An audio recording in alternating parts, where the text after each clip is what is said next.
Hi everybody, I'm here with our programmers of CIG. Jason Spangler, our CTO, our lead, Tom Sawyer, Kyle Rockman, Jeff Uriarty, and Brendan Jackson. Hello. So, we are here to talk about the process to make Star Citizen happen. Jason, you look very concerned, and you shouldn't. So what happens, Jason? How do you get everybody else to make this happen? Well, we're starting with CryEngine, as you know, and that's a very big code base. So we are adapting it and adding things needed to it to work for a spaceflight game, and also as a large online game with a persistent universe.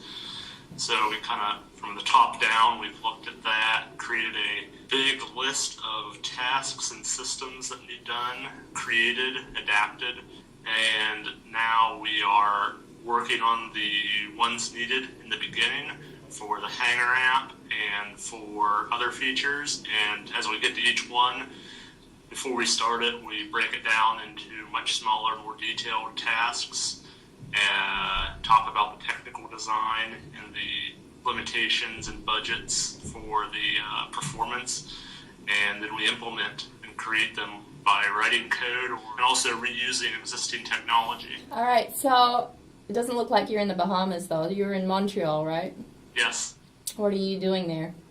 I'm at Behavior meeting a lot of programmers and other folks who could work on Star Citizen from this studio. Okay. And what about the other guys here? Tom, what do you do in terms of programming? Currently, I'm getting the initial back-end server architecture in place. So, I think I wrote about 7 or 8 different servers, that are providing different services, and we have the Star Citizen client, connect to the servers, do an account authentication, and get your pledge data and item data to fill out the Hangar app, with the items that you've purchased on the website. So just getting that, architecture and framework in place. And once we get that working, then it's, back to kind of the MMO style of the gameplay, creating worlds and having people join them and, large scale, universe. Wow, this sounds like a lot of work. Kyle, what are you doing? So I'm a tools programmer, and I basically write anything that we need to make the production schedule easier or better.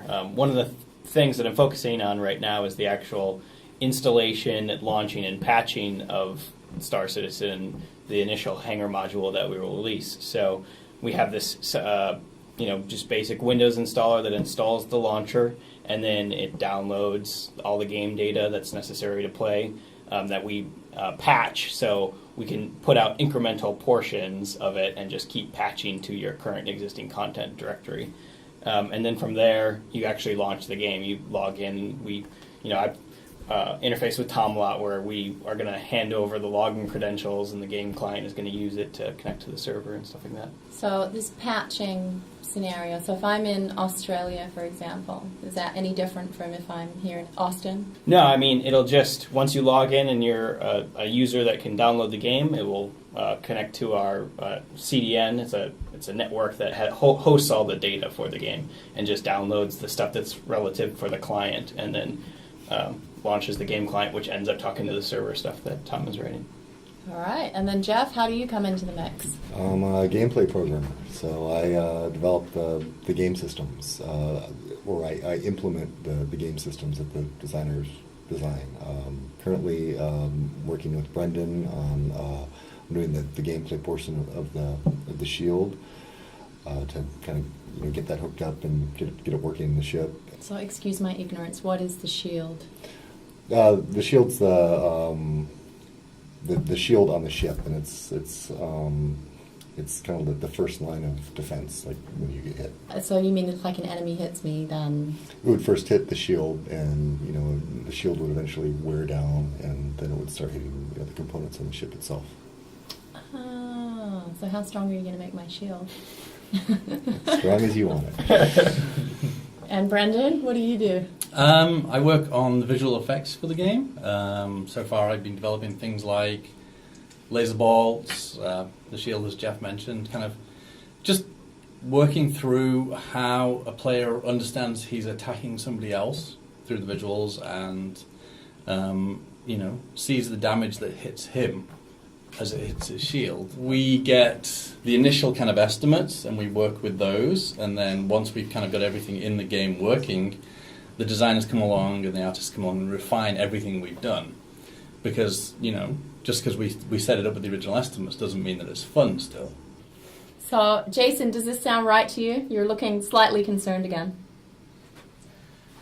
Yes. One thing I would add is that we look at all the different types of specs that the designers want, and we create systems that have those specs.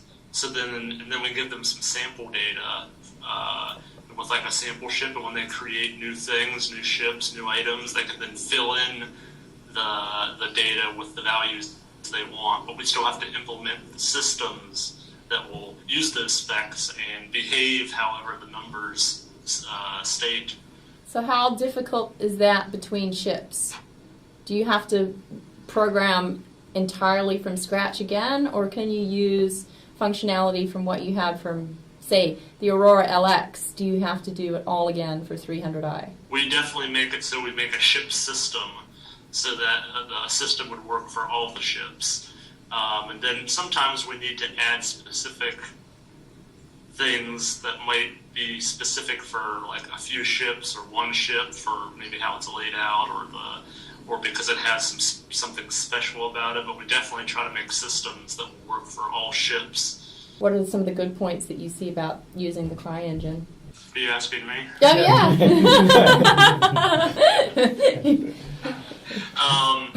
Well, it definitely very good graphically, very full-featured. It has a lot of the networking and bandwidth and latency considerations we need. So it's a good foundation for us. Just like any engine, it's a large code base that has had many programmers working on it over many, many years. So you can find varying degrees of difficulty and commenting and such in the engine code. So sometimes it's just, some things are more difficult just because it's solving a more complex problem for one system. Well, this all sounds beyond my reach. It's C++, right? That's about all I know. I can't read anything on Chris's computers. He has 4 screens up, and it all looks like nothing to me. We should help him by just getting on his keyboard and typing random stuff in sometime. Wonderful to find that one. Tell him you're optimizing his code. Why is this not building? Easter egg hunt. All right, Jason, we're going to let you off the hook now. Okay. This is our programming team, and now you have a sense of what they do on a daily basis.